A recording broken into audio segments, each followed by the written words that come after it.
रात्री 9:30 वाजताच्या सुमारास इरविन चौकातून राजापेठकडे जाणाऱ्या पुलावर एका भरधाव कारने महाविद्यालयात शिकणाऱ्या विद्यार्थिनीला धडक दिली।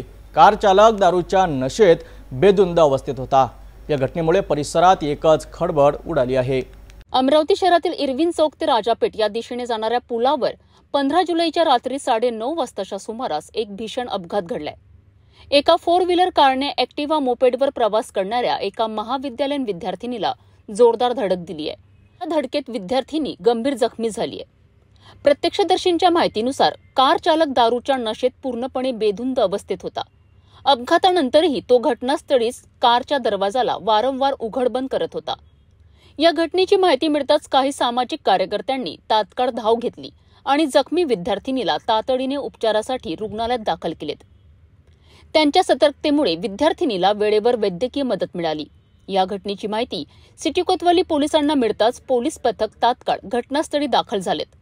पोलिसांनी दारूच्या नशेत असलेल्या कार चालकाला ताब्यात घेतले आहे। सिटी कोतवाली पोलीस या प्रकरणाचा अधिक तपास करीत आहेत।